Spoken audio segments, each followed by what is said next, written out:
उसने अपनी परछाई को देखा। वह मुस्कुरा रही थी, पर अंजलि नहीं। हवेली की हवा में एक सड़ी हुई खुशबू, आत्मा तक जमा देने वाली ठंडक। दूर कहीं बच्चे के रोने की दबी हुई आवाज। अंजलि अकेली नहीं थी। अंजलि 25 साल की एक उत्साही इतिहास शोधकर्ता जयपुर की गर्मी में धूल फांकती हुई रूपनगर हवेली पहुंची थी। ये हवेली शहर से काफी दूर सुनसान इलाके में अपनी पुरानी शान का खंडहर बनी खड़ी थी। अंजलि अपने शोध के लिए सदियों पुरानी वास्तुकला और उनसे जुड़ी कहानियों में डूब जाना चाहती थी। वह इस हवेली को एक बेहतरीन केस स्टडी मान रही थी। स्थानीय लोगों ने इसे भूतिया हवेली कहा था, चेतावनी दी थी कि यहाँ रात रुकना मतलब मौत को दावत देना। पर अंजलि इन बातों को सिर्फ लोक कथा मानती थी। एक इतिहासकार के लिए ये सिर्फ किंवदंतियां थीं। अंदर कदम रखते ही दीवारों से रिश्ती नमी और सन्नाटा उसे अपनी ओर खींच रहा था। दिन ढलने लगा था, सूरज ढल चुका था और हवेली के अंदर परछाइयों का साम्राज्य फैल गया था। अंजलि ने अपनी टार्च जलाई, जिसकी रोशनी में धूल और मकड़जाल नाच रहे थे। वह एक बड़े हॉल से गुजर रही थी, जहां कभी जश्न मनाए जाते होंगे। तभी उसने पहली बार एक ठंडी हवा का झोंका महसूस किया, जैसे किसी ने उसके कान के पास फुसफुसाया हो, जाओ मत।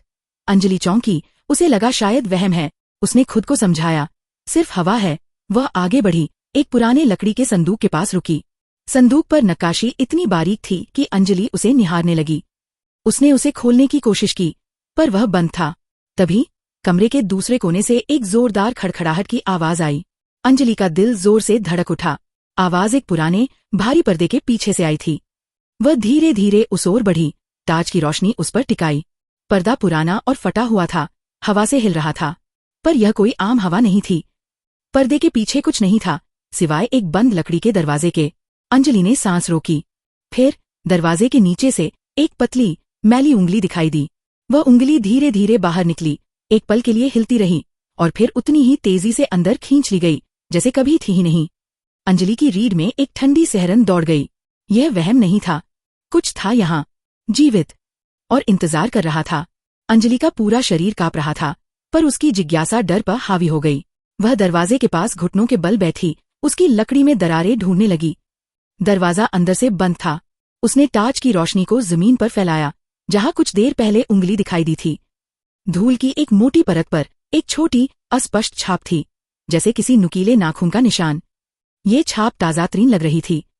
अंजलि ने हिम्मत जुटाई और दरवाजे को जोर से खटखटाया। सन्नाटा, बस हवेली की पुरानी दीवारों से रिश्ती नमी की गंध और अपनी ही सांसों की आवाज। अंजलि को याद आया कि स्थानीय लोगों ने चुड़ैल की बात की थी, एक ऐसी औरत जो सदियों पहले यहाँ रहती थी और जिसने अपने बच्चों की मौत के बाद यही दम तोड़ दिया था। लोक कथाएं कहती थीं कि वह आज भी अपने बच्चों को ढूंढती है। अंजलि ने उस दरवाजे के पास की दीवार पर कुछ उकेरा हुआ देखा।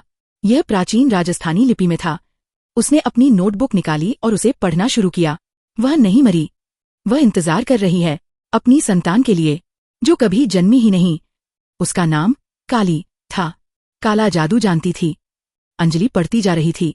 जैसे जैसे शब्द उभर रहे थे, उसके रोंगटे खड़े हो रहे थे। दीवार पर एक जगह खून के सूखे निशान भी थे, जो किसी अनुष्ठान की ओर इशारा कर रहे थे। अचानक उसके सिर के ऊपर से एक भारी झूमर जमीन पर गिरकर चकनाचूर हो गया। अंजलि चीखती हुई पीछे कूदी। यह कोई दुर्घटना नहीं थी, यह एक चेतावनी थी। हवेली की हवा और भी ठंडी हो गई थी, जैसे कोई अदृश्य शक्ति उसके हर कदम पर नजर रख रही हो। उसे लगा जैसे उसकी सांसें भी भारी हो गई हैं। वह तेज कदमों से उस हॉल से बाहर निकली, पर जहां भी जाती उसे लगता जैसे काली परछाइयां उसका पीछा कर रही हैं। हर कोने से सरसराहट की आवाजें आ रही थीं और दीवारों पर पुरानी तस्वीरें मुस्कुरा रही थीं, जैसे उनमें से आंखें उसे घूर रही हों। अंजलि को लगा कि वह अकेली नहीं है। हवेली के हर पत्थर में एक आत्मा समाई हुई है। उसे उस दरवाजे के पीछे का रहस्य जानना था, चाहे कुछ भी हो। अंजलि ने फैसला किया कि उसे उस दरवाजे के पीछे क्या है, यह जानना ही होगा। यह अब सिर्फ शोध नहीं, अस्तित्व की लड़ाई थी।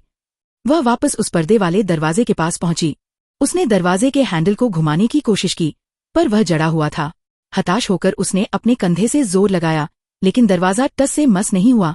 तभी उसे याद आया कि उसने दीवार पर कुछ अजीब से प्रतीक देखे थे, जो शायद किसी तंत्र मंत्र से जुड़े थे। उसे लगा कि दरवाजे को खोलने की कुंजी उन्हीं प्रतीकों में छिपी है। उसने अपनी नोटबुक फिर से निकाली और उन प्रतीकों का एक स्केच बनाने लगी। साथ ही उन शब्दों को भी दोहराने लगी जो उसने दीवार पर पढ़े थे। काली, काला जादू, संतान। जैसे ही उसने संतान शब्द दोहराया, दरवाजे पर उकेरे गए प्रतीक चमक उठे। हवेली में एक अजीब सी गूंज फैल गई, जैसे हवा में सैकड़ों फुसफुसाहटें एक साथ उठ खड़ी हुई हों। अंजलि की आंखें फैल गईं, चमक बढ़ती गई और अचानक दरवाजा एक झटके से अंदर की ओर खुल गया। अंदर का कमरा घोर अंधेरे में डूबा था और हवा इतनी भारी थी कि सांस लेना मुश्किल हो गया। अंजलि ने टार्च जलाई। कमरे के बीच में एक पत्थर का चबूतरा था और उस पर एक छोटी लकड़ी की पालकी रखी थी। पालकी में एक पुराना सूखा हुआ बच्चा सा प्रतीत होने वाला कुछ था, जो काले कपड़े में लिपटा हुआ था। उसके चारों ओर सूखी हड्डियां बिखरी पड़ी थीं और एक अजीब सी मीठी सड़ी हुई गंध आ रही थी। अंजलि को समझ आ गया, काली अपनी संतान को खो चुकी थी और इस पालकी में वह उसी की आत्मा को कैद करके रखती थी। दीवार पर लिखे थे, मेरी संतान मेरे रक्त से अमर होगी। यह काला जादू था। तभी पीछे से एक ठंडी सड़ी हुई सांस ने उसकी गर्दन पर दस्तक दी। अंजलि ने मुड़कर देखा। वहां एक लंबी पतली आकृति खड़ी थी। उसके बाल बिखरे हुए थे, आंखें गहरी काली और धंसी हुई थी और होठों पर एक भयानक मुस्कुराहट तैर रही थी। यह काली थी। उसकी साड़ी हवा में तैर रही थी और उसके नाखून लंबे, नुकीले और खून से सने हुए थे। वह धीरे धीरे अंजलि की ओर बढ़ रही थी। उसके हाथों की उंगलियां हवा में ऐंठन कर रही थीं। अंजलि को लगा कि उसकी आत्मा शरीर से बाहर निकल जाएगी। काली का मुंह खुला और एक भयानक चीखने वाली आवाज निकली, तुमने उसे जगा दिया, अब तुम मेरी संतान बनोगी। अंजलि को लगा कि वह अब जीवित नहीं बचेगी। काली उसके करीब आ रही थी। उसकी सांसों में मौत की गंध थी। काली की उंगलियां अंजलि की गर्दन की ओर बढ़ रही थीं और उसकी ठंडी सड़ी हुई सांसें अंजलि के चेहरे पर पड़ रही थीं। मौत इतनी करीब थी कि अंजलि को अपनी धड़कनें सुनाई दे रही थीं। उसने अंतिम प्रयास के रूप में अपनी टॉर्च को काली की आंखों में सीधे फेंक दिया। एक तेज चमक और फिर सब कुछ अंधेरा। काली ने एक भयानक चीख मारी और कुछ पल के लिए पीछे हटी। अंजलि के पास यही एक मौका था। उसने पूरी ताकत से दरवाजे की ओर दौड़ लगाई और बाहर निकल गई। हवेली के अंदर काली की चीखें गूंज रही थीं और उसके पीछे कमरे से अजीबोगरीब आवाजें आ रही थीं, जैसे कोई अपने नुकीले नाखूनों से दीवारों को खुरच रहा हो। अंजलि बिना रुके भागी। हवेली के गलियारों में धूल के बवंडर उठ रहे थे और उसे लग रहा था जैसे काली उसके ठीक पीछे है। उसकी परछाई हर कदम पर उसके साथ दौड़ रही है। वह मुख्य दरवाजे की ओर बढ़ी, जो खुला हुआ था। जैसे ही वह दहलीज पर पहुंची, पीछे से एक जोरदार ठंडी लहर आई, जिसने उसे धक्का दिया। अंजलि जमीन पर गिर पड़ी, उसकी सांस फूल रही थी। उसने पीछे मुड़कर देखा। हवेली के मुख्य दरवाजे से एक भयानक काली धुंध उठ रही थी, जो धीरे धीरे मानव आकृति में बदल रही थी। यह काली थी, जो अब हवेली के बाहर आ चुकी थी। उसकी आंखें लाल अंगारों सी जल रही थीं और उसके होठों पर वही भयानक मुस्कुराहट थी। अंजलि ने हिम्मत करके देखा तो काली की नजरें हवेली के अंदर उस पालकी की ओर थीं, जहां उसका मृत शिशु था। वह समझ गई, काली हवेली से बाहर नहीं निकल सकती थी, क्योंकि उसकी संतान की आत्मा वहां कैद थी। ये सिर्फ एक चेतावनी थी, जो अब तक की सबसे भयानक चेतावनी थी। काली की आकृति धीरे धीरे वापस हवेली की ओर मुड़ गई, जैसे कोई अदृश्य दीवार उसे रोक रही हो। उसकी लाल आंखें अंतिम बार अंजलि को घूर रही थीं, जैसे कह रही हों, तुमने मेरी संतान को जगाया है, अब तुम्हारी संतान भी सुरक्षित नहीं होगी। अंजलि ने पूरी ताकत से उठकर दौड़ लगाई। उसने कभी पीछे मुड़कर नहीं देखा। वह शहर की ओर भागी, जहां रोशनी थी, जहां लोग थे, पर हवेली की भयावहता उसके दिमाग में बस चुकी थी। वह जानती थी कि वह उस रात को कभी नहीं भूल पाएगी। रूपनगर हवेली सिर्फ एक खंडहर नहीं थी, वह एक जीवित कब्र थी, जहां एक माँ की आत्मा अपनी खोई हुई संतान के लिए भटकती थी और जिसने अनजाने में एक नई आत्मा को अपने शिकंजे में ले लिया था। अंजलि को लगा जैसे हवेली की ठंडी सांसें अब भी उसका पीछा कर रही हैं और काली की भयानक मुस्कुराहट उसकी आंखों के सामने नाच रही है। रात खत्म हो गई थी, पर उसका डर अभी शुरू हुआ था।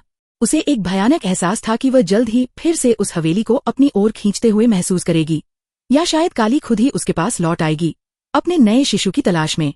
आखिर लोक कथाएं सिर्फ कहानियां नहीं होती,